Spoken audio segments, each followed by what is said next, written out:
Yeah. So welcome, everyone.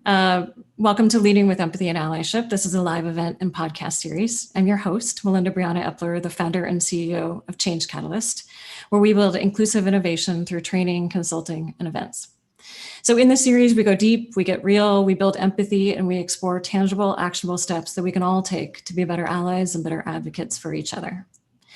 This is our last episode of season 2, and I'm excited to share this episode with Kate Johnson, President of Microsoft U.S. Welcome, Kate. Excited to have you join us. Thank you. It's so great to be here, Melinda. Yeah. I'll just go over a few logistics and then we'll jump into our conversation. So on screen, as I said earlier, we have Kalina, who's our ASL interpreter. Our interpreters are sponsored by Interpreter Now, which is a deaf phone company we're proud to sponsor with. They're fantastic. This is also being live captioned by Maggie at White Coat Captioning. So if you go down to the bottom of your Zoom screen and click on closed caption, you can see the captions. You can change the sizes of the text and stuff there too.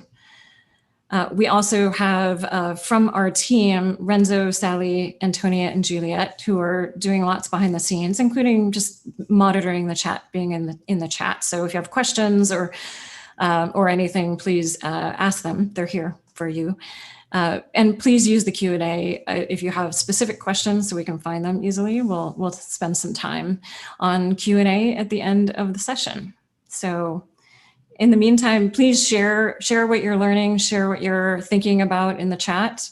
And hey, Leva, hey, Amanda, hey, Grayson, Bruno, Mary, good to see you all, Amanda, Erica in Trinidad and Tobago, awesome. Good to see you again. Great. Well, let's jump in and get started. So Kate, I always like to start with people telling a bit about their story and how they got where they are today. Can you share a little bit about how you ended up here as president of Microsoft U.S. and doing the work you do? Sure, yeah. I started off my career in tech. I was an electrical engineer by education, and it was one of those things where I thought that's what I wanted to do, all my life as I was growing up as a kid.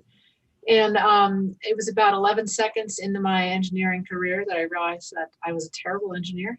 And I love solving problems, but I just wasn't very good in the lab, and really wanted to be in a place where I had more interaction socially. So I sort of pivoted over to sales, and I was there for about 11 seconds when I realized that I probably needed a bit more formal training. And so I went back to business school. And then it was from there that I realized that I don't think I was ever going to figure out what I wanted to do when I grew up. So I went into consulting, where you get a chance to kind of like sample stuff. And I spent 6 years in management consulting learning about change, driving transformation programs. And that's when I fell in love with it.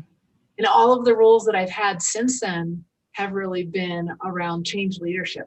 How do you get a company or a team or a function or a business process from here to there? And, what are all of the considerations that you need to bring to that story in order to make it happen well? And, I had an opportunity to talk to Satya about coming to Microsoft, and learned what the role would be, which is essentially helping drive commercial transformation for the company, on top of the U.S. subsidiary. And it was something that I couldn't turn down, because I wanted to be a part of the transformation story that he was writing for, this iconic technology company. Awesome. And how have allies played a role in your life? How, as you've grown in your career, how have allies kind of made a difference for you? It's really interesting that you asked the question like that, because when I think about it, I probably didn't recognize them as allies at the time. I think that word has evolved and taken on a really important meaning that I didn't necessarily grok a decade ago, when allies were probably the most important in my career, maybe 2 decades ago. I've been around a little while. So, I probably the earliest form of allyship was I had 3 amazing female bosses along the way. One was at a bank, one was at a tech company, and another was at an industrial company. All 3 of them recognized kind of, gaps in my learning and development and connection and networking capabilities, confidence, you name it, they kind of honed in on that. And I'm combining labels here: manager and boss, mentor, sponsor, ally. You can't have one in isolation without this concept of allyship sort of underpinning everything. And they were just magnificent because they really wanted to see me succeed as a female, as an executive in a world where there weren't a whole lot of females at the time. And they did the work to be intentional and to make those connections for me. And I have an enormous amount of gratitude for each of them and stay in touch with them as well. That's awesome. That's fantastic. And I think we need more stories and more actions around women helping women for sure. Yeah. So along those lines, actually, can you talk about your journey as an ally yourself? Yeah, I think, I will say that often, I suspect often when people see two white women talking about allyship, they're expecting us to talk about white women being allies for white women. And I think for both of us, it's a lot deeper than that. And I would love for you to kind of talk about your journey as an ally there. Yeah, my journey is recent. I'm going to be perfectly honest. I don't know that I've always been as aware of what my real role as a leader is. And I'm now at the point where, any leader has to be, in my opinion, an ally in chief. And for Microsoft U.S, I am the ally in chief. And I came upon that conclusion over the past couple of years. And in embarking in this massive transformation that Microsoft is going through, I was just, in a place where I had to bring in new leadership to the subsidiary. And in doing so, noticed that we really didn't have the connection across the leadership team that I wanted, or that I knew we needed to maximize our impact as a team. And one of my favorite ways of bringing teams together is to focus on learning.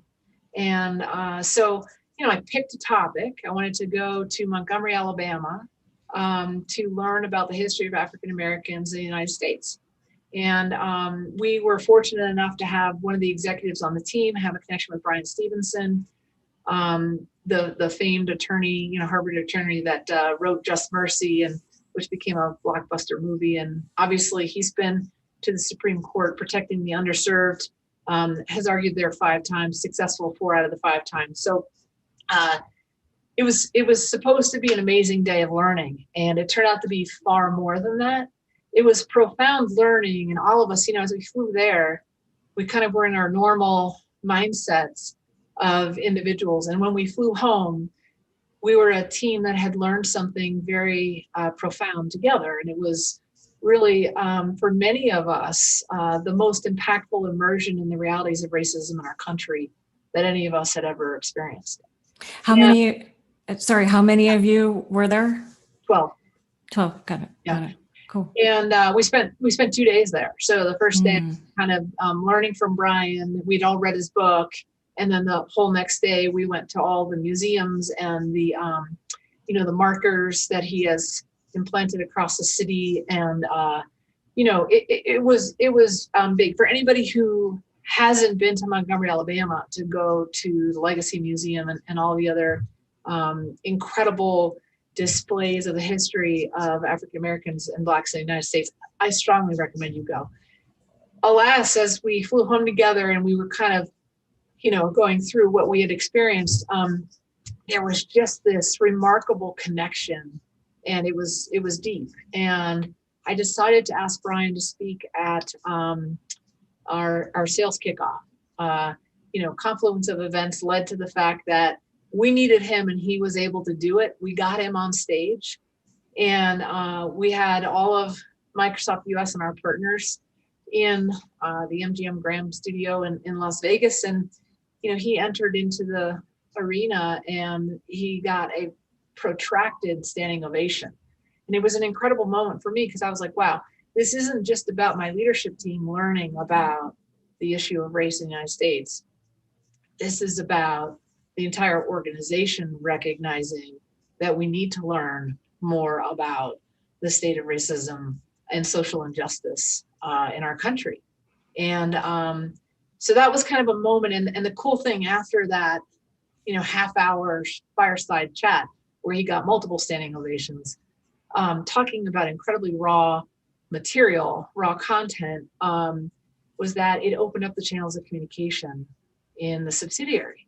People were talking for the very first time about the realities, whether it was Blacks or African Americans talking about their life inside and outside of work and conscious and unconscious bias, or whether it was a white person talking about learning about this for either the first time, building awareness, or deepening their understanding, and the strong need for allyship and for us to address this inside and outside of work.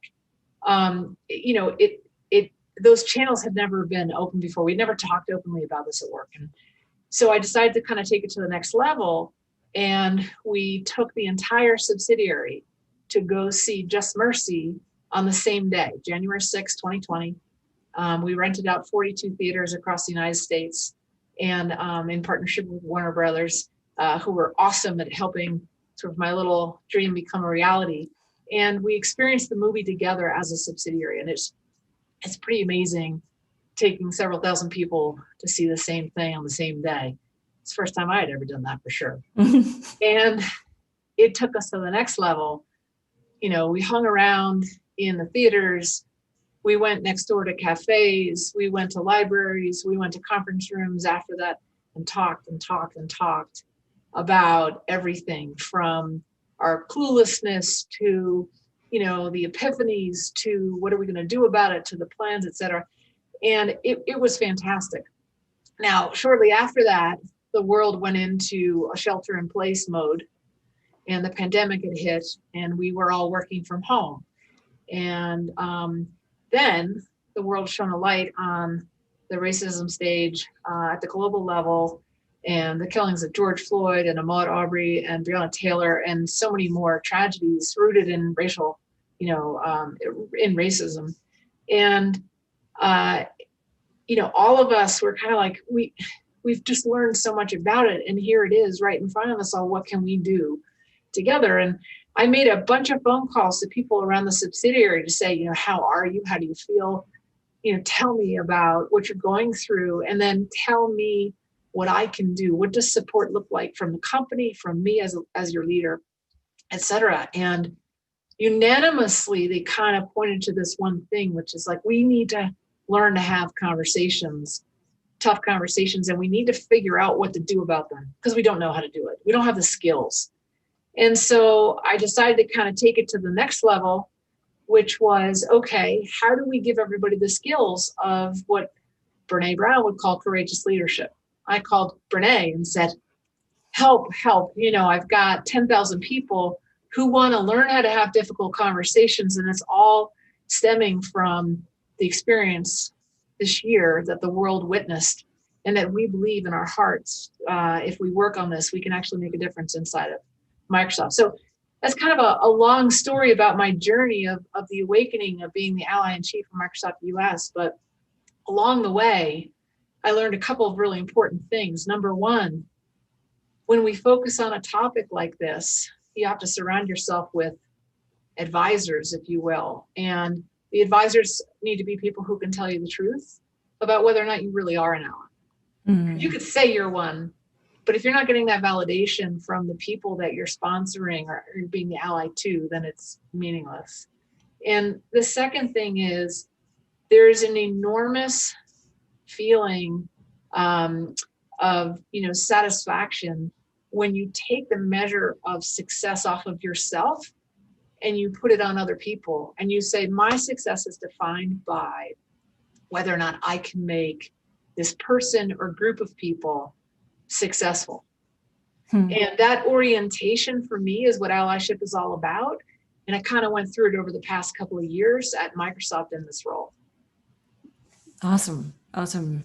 Thanks for sharing that story. And maybe we could go deeper into, well, maybe, so you have a program that you've rolled out, Empathy in Action. I guess first, can you talk about why empathy, why center around empathy? Let's Sure. start there, and then we can talk about the program. Yeah, because I actually, in my heart, believe that empathy is a superpower, and it's the common denominator for leaders and individual contributors in a successful organization and one that's high performing. And it's so relevant to Microsoft and our mission. Our mission is to empower every person and organization on the planet to achieve more.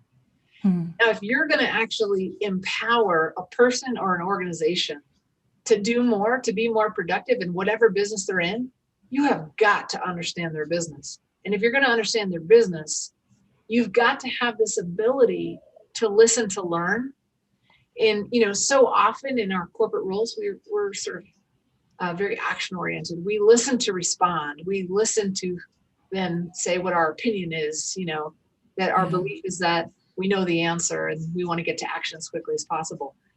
Empathy is about listening to learn. It's about deep understanding so that you can continue to think about what the ultimate goal should be, so that you can position yourself to work with your partner, with your customers, with your coworkers, to drive to understanding, to figure out what the right answer actually is.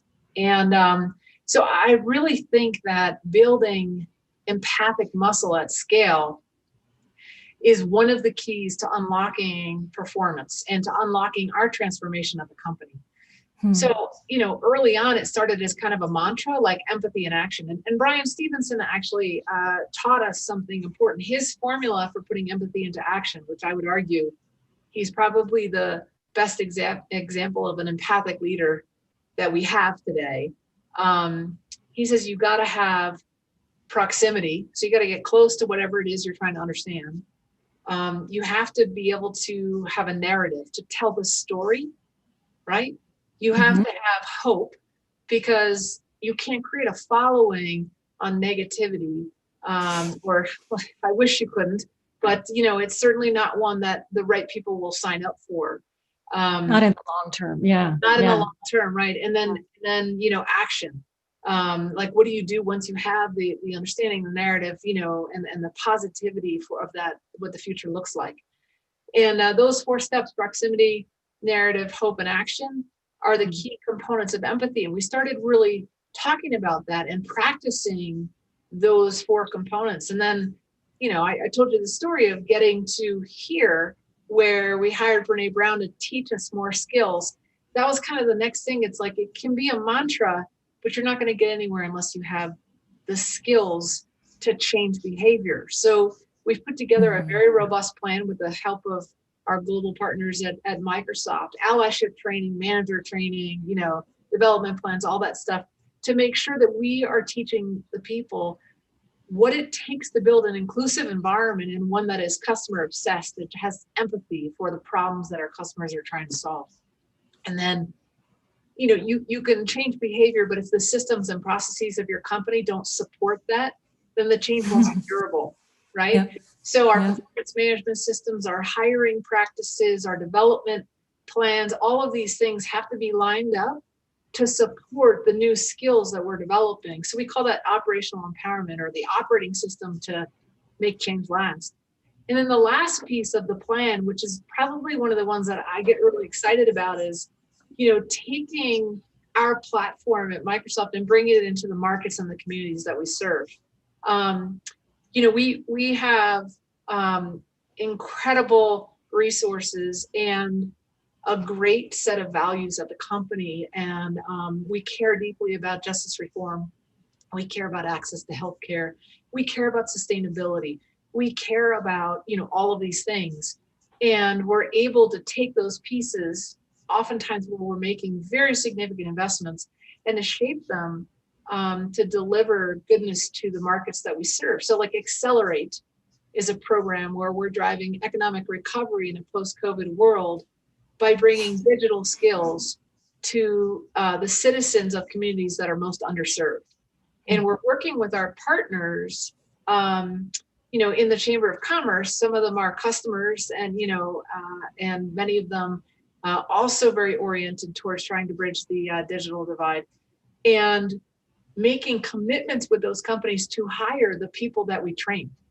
And of course, working with partners, not-for-profit NGOs that actually represent the underserved and have access to those communities that we as a corporate, entity wouldn't necessarily have.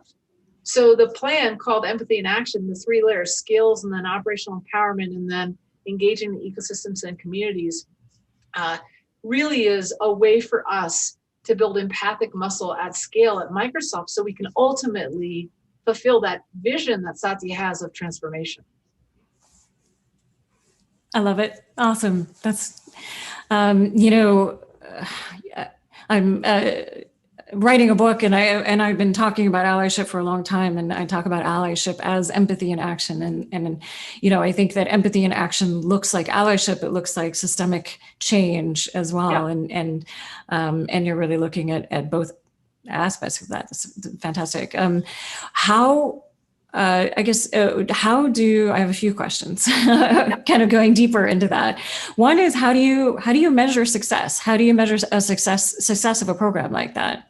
Yeah, actually, it's a great question because there's so many different levels. The first is, we have pulse surveys of our people. So there's like the inside and the outside measurement. Outside measurement in the ecosystem engagement. Look, I think there's one measurement. It's not about how many people you train. It's about how many people are able to get jobs with those new skills. Mm-hmm. So I'm maniacally focused on trying to measure that, which, by the way, drives my team crazy because it's really actually very hard to track in a community. But we have assets like LinkedIn where we can actually track things like that. So we are doing that. And I'm excited about our progress. We have a long way to go, but the communities that we're working with are deeply engaged and interested. So that's one measure. When we talk about allyship, when we talk about empathy, when we talk about these new skills of, courage training, there are a couple of different ways that we measure success. The first is we know there's a gap between our aspired culture that we have as a company and the lived reality of the people on the ground, whether it be a manager, an individual contributor. If they're not experiencing all of the attributes of our culture, sort of founded in a growth mindset, customer obsessed, diverse and inclusive, and one Microsoft where we're actually operating as one team, all in the spirit of making an impact. If that doesn't sound or feel like what they're experiencing every day, I got a gap.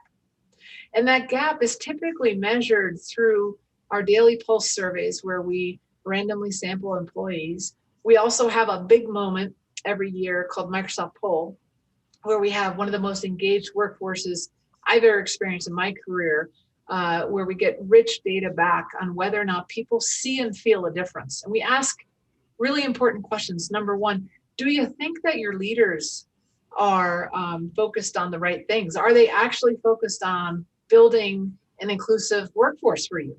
Do they believe diversity is important? And, we get a lot of intelligence because we don't just have, yes or no or a 1 through 5. We have the ability to have comments as well. And so to me, that's the ultimate measure of success. Are you in fact making progress, period over period, with that belief system? Now you're going to have moments where you're not showing the progress, but you'll also, I think, be able to really get a pulse on what the next step is based on the sets of results. And I'll give you a great example. When we went through the period of time from the fall, when Brian Stevenson spoke at our sales kickoff, through to when we, January experienced Just Mercy Together, through to the sheltering in place where we all witnessed the racial violence events, our NPS scores on this one question: does your leadership team think diversity inclusion is important, and are they committed to it? It went from, I don't think I'm allowed to release the numbers, but it improved by 17 points. Okay. Wow. It was a massive change. Then we went into quiet mode where we were building the plan for the next step of the Courageous Leadership curriculum rollout. And we didn't say anything for 45 days to maybe 2 months. Guess what happened? It dropped right back down to where it was, which really taught me something about the importance of talking about what we're doing. I don't necessarily have to show that I have all these really complex problems solved, but I've got to communicate where we are, what we're thinking, even if we haven't made any progress period over period. You've got to be very intentional about sharing that information. So as we, focus on the measurement of success being how are people feeling and are we bridging the gap, in order to make sure that you're getting an accurate feed and that you're building, sustainable change, you've got to have your communication plan vibrant and active, always on. Yeah. And so can you talk about the link between empathy and courage and why you chose to approach the courage piece of it kind of not first, but early on? Yeah. So to me, everybody's got their understanding of the word courage. It's there, you can go to the dictionary and it's pretty spot on. I think courage in the context of leadership is really interesting because it's about saying, hey, I'm going to take the responsibility, even though I can't control the outcome, and I'm going to do it in a set of conditions that are incredibly risky. Now, look at the market that we're talking about right now. I mean, holy cow, Melinda, like the world is just crazy right now, right? And so to be a leader right now and say, I'll own the results of what we're doing, whether you're on the front line, whether you're in back office, whether you're somewhere in between, it doesn't really matter. The fact that courageous leadership is about saying, I'll own the outcome, even though I can't control it. In order to do that well, then you have to have empathic muscle. You have to be able to drive deep understanding of your constituents, whether it's your customers, your partners, or your coworkers, whether, your team. So I really think it's incredibly hard to disconnect the two. And by the way, I think the third sort of leg of that stool is vulnerability. Yeah, I was just going to say that. Yeah. Because there's just no way that you can be courageous without being vulnerable. I mean, simply by saying, I can't control the outcome, but I'll take responsibility, that's setting yourself up for being vulnerable. But also, with that comes the interpretation of what vulnerability means to all the various players. So if you as a leader say, hey, here are my assets and my liabilities, I got to hire a team that can help me, fill in all the gaps, you're being vulnerable in a great way.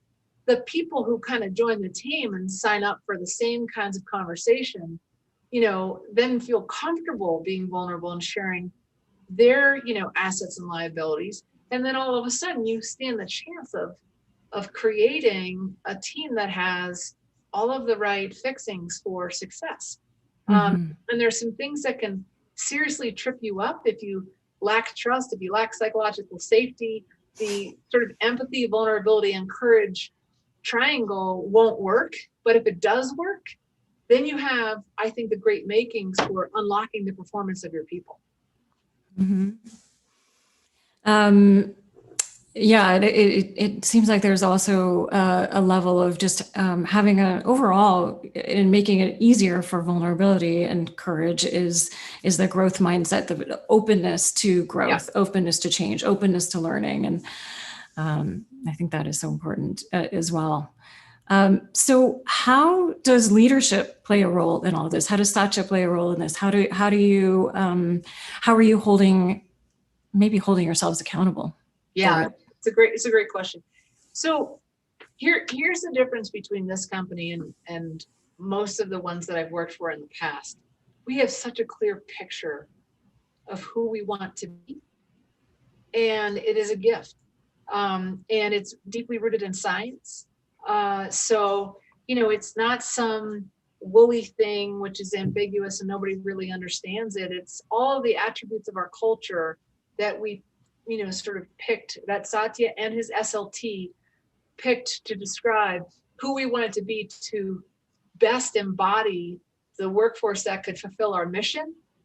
Those things were all rooted in neuroscience that's, sort of always oriented towards the positivity and encouraging people, and shining a light on the stuff that's working and creating safe feedback for the places that's not working. So, that is the first thing, is that our leader at the top and his leadership team created a crystal clear picture for who we want to be.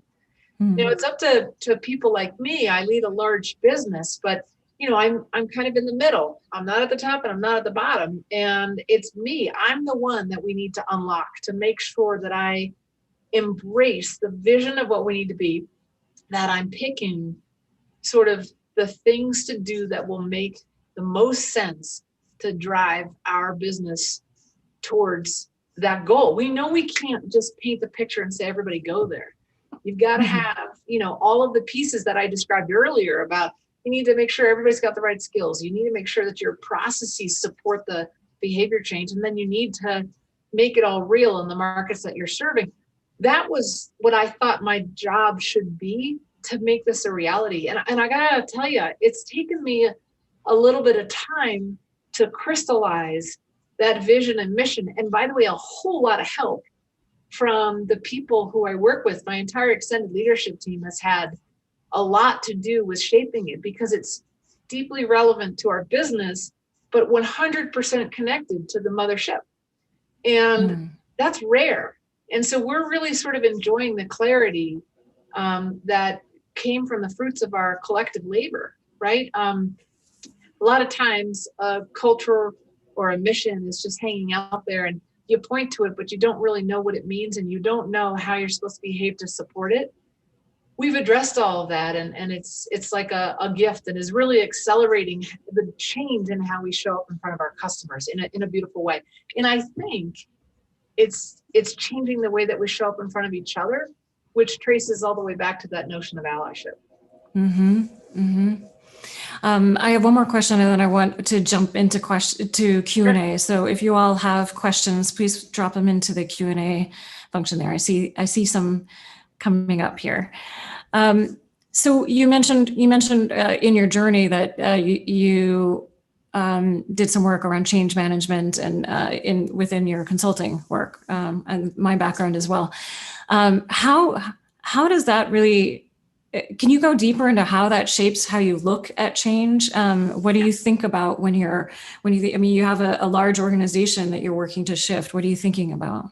Yeah. So, back in the day, and it was a really long time ago, we always talked about people, process, and technology, like the three things that you had to think about when you're changing something. And we had this sort of the as-is assessment of all three of those things with the to-be, visioning of what we wanted it to look like. And then we had the gap analysis, and then you broke it into pieces and you said, okay, for each of the three buckets of people, process, and technology, what do we need to do? I've gotten to the place now where I really think that the technology, great technology, is table stakes. You can't, the conversation doesn't even get started unless you have a world-class portfolio of technology. And there are a couple of companies out there that do. We are fortunate enough to be one of them. The next thing is process. Remember business process and workflows and stuff like that? Super important part of any transformation program. When you reinvent businesses in a digital world, it's not really about the process of like the who, the what, the where, the it's really about the business outcome, and then designing everything around that. And it becomes like customer experience that matters, right? Because digital can get to the answer and skip all the process steps, right? So that bucket's changed a little bit, but the third bucket is the one that nobody's cracked yet. I'm a little obsessed with it, in case you can't tell, because I truly believe that if we can create the mechanism to help people reach their full potential, then I'm certain that Microsoft will, be successful in its mission to transform. But more importantly, we will be the best place to work on earth, because in order to unlock that performance, people have to be able to show up as their authentic selves. They have to feel a sense of belonging and inclusion. They have to feel safe. There has to be trust. And all those things I just described are the components of great workplace. Now, we've all been on teams where we felt that, but have you ever felt that end to end in a company at scale? I would argue that very few people have. And that's what we're shooting for here. because, with the 10,000 people we have in Microsoft U.S., if we can give them that experience, man, there's no stopping us. Yeah. Yeah. Okay. I'm jumping into some questions here. And forgive me if I say your name wrong. Tanushree asks, have you encountered resistance from people while driving the change and building the more inclusive culture? And if so, how have you handled it? Sure. It's rarely, of course, there's resistance, but it's usually in the form of nostalgia. So it's not, there's no malintent. Like, I haven't experienced people who are like, well, let's not create an inclusive environment. That sounds terrible. Everybody's sort of, emotionally bought in. But when you think about, I think Brene uses the term wholeheartedness. It's when you align your mind, your heart, and your actions, right? Nostalgia gets in the way of that sometimes, of all of us showing up in a wholehearted way to drive the transformation outcomes, including and beginning with creating a sense of belonging for every person. It's usually, hey, that's not the way that we did it in the past. Mm-hmm. And, when you join a great company like Microsoft, part of the beauty of it is that you're standing on the shoulders of the giants that came before you, as a wise man said. Mm-hmm. And you have to pay tribute to that legacy because it bore the success that you're experiencing to date. The question is, how do you pay tribute to it and also change it at the same time? That's the trickiness.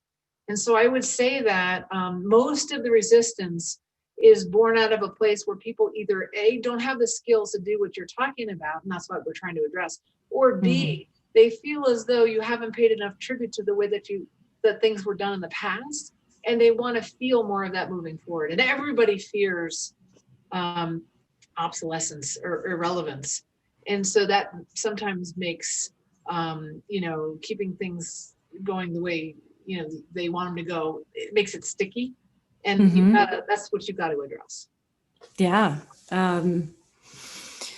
So Joseph asks, and definitely that we have learned in our work that managers are kind of can be a key sticking point in an organization when you're working on organizational change. So what are the best ways for an organization to begin to empower managers to promote DEI? So to me, it's about noise and priority. So the reason why things get frozen in the middle, and remember, I put myself in the bucket of in between Satya and the individual contributors on the ground, right? And so the first thing is you have to have clarity.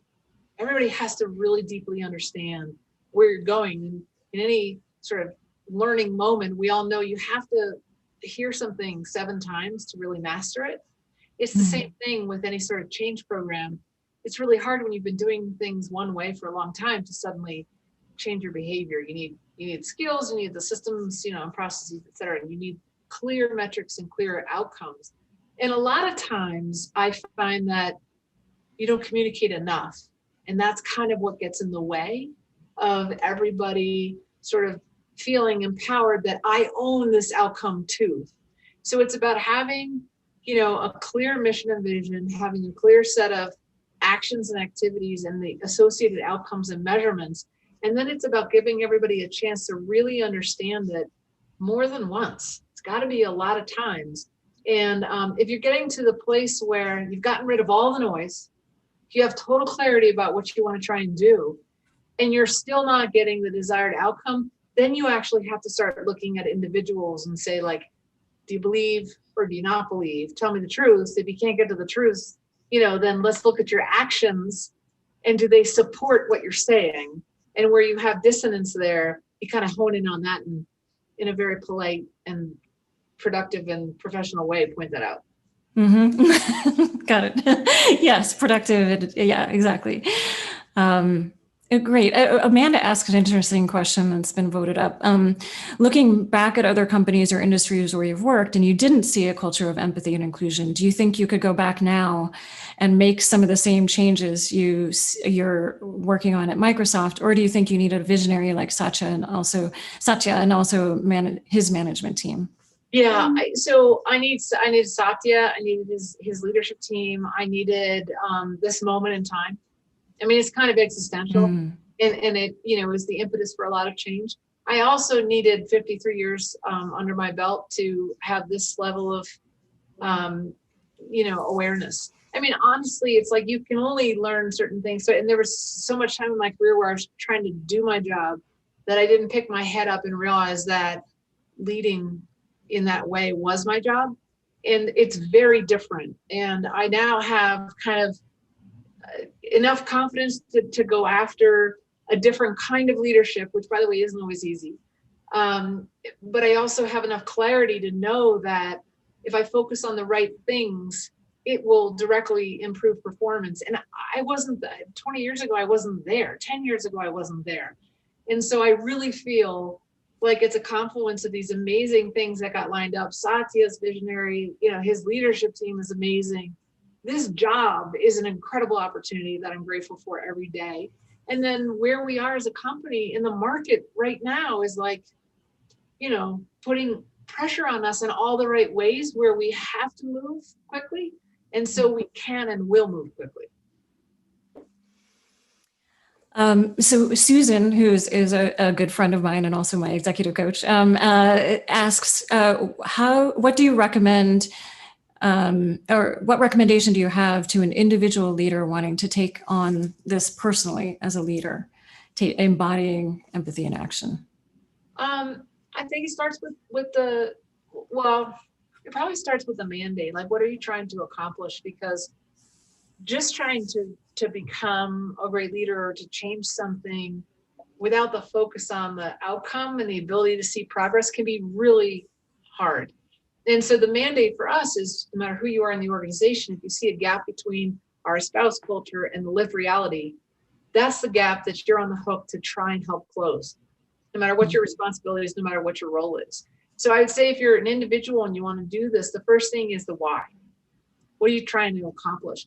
And then the second thing is, you know, what skills do you need? I mean, honestly, all of the language around allyship, all of the language around courage, vulnerability, empathy, you have to have a common language with the people around you if you're going to affect change at scale.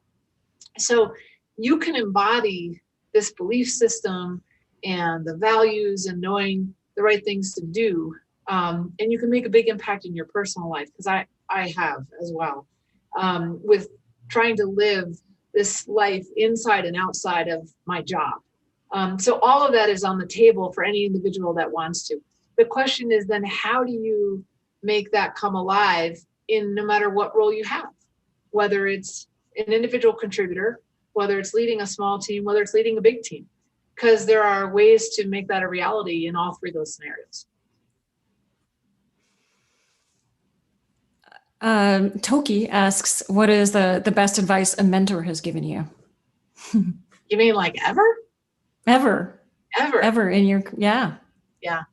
I had a boss, yeah, without a doubt, my favorite advice, and I've gotten a lot of advice because advice usually comes when you're doing something terribly wrong. So, great advice was, will you please, Kate, will you please walk around the block, because I used to live in New York, at least one time before you send an email when you're reacting to something. And I turned that into, I actually needed 7 laps around the block in order to achieve, the outcome that she suggested, which was calm down and cool it and think before you respond. And that was a long time ago, but when I talked to her, she was one of the 3 women that I talked about. I still think about that moment where we were in a conference room and she was like, you'd be so much better at your job if you would just stop and walk around the block before you respond. I'm like, all right, yeah, I'll give that a try, and it worked. I sometimes wait a whole 24 hours in case to give me a little extra time, and it makes a world of difference. It really does. Right. Well, the other thing that's very helpful is just picture your mom or someone you love reading the email out loud to your children That also is extremely effective. To your children, did you say, I love it. I Have your love mom it. read the email to your children while you sit at the table and listen. Yeah. Yeah. I love it. So, having these, Patricia asks kind of a hard question around, as a woman working in tech and who is a diversity and inclusion advocate, I'd very much appreciate how to engage the discussion with white men feeling threatened or attacked when engaging on D&I conversations. Do you have any thoughts for the folks that are in that vulnerable and maybe that nostalgic place? What do you do when they're there? Yeah. So I don't have all the answers, by the way. I'm thinking this through and I'm learning with all of you. We are learning together about all this. Now, I'm married to a white man and I have a son. And I see it from a lot of different angles and views. And I would say that the thing that we all have to realize is it doesn't matter what role you are in. When your world is changing, it is hard. And especially if you don't have the capabilities.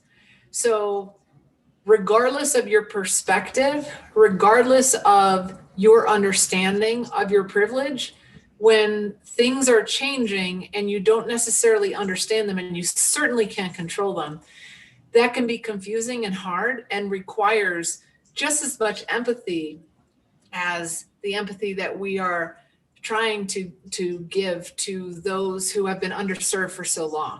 Mm-hmm. And I'm not saying that we don't have a massive problem with privilege and a lot of work to do. I'm just saying that change is hard no matter what role you play in the storyboard. And understanding that and having great listening skills is very, very key to sort of disarming the conversation to get to a place of better productivity. Mm-hmm. That's what I've learned so far, but I don't know. And if anybody has the answers, please call me. Yeah, I feel the same. That it is really hard and really important to also show empathy for people that are in that place and to listen and to have honest conversations, transparent conversations, genuine conversations, to get to a place of understanding together. Yeah. Tell me more is usually the phrase that I learned in this Dare to Lead training that we went through that passes the baton to the person who's sharing the concern, where they automatically start to write themselves into the story.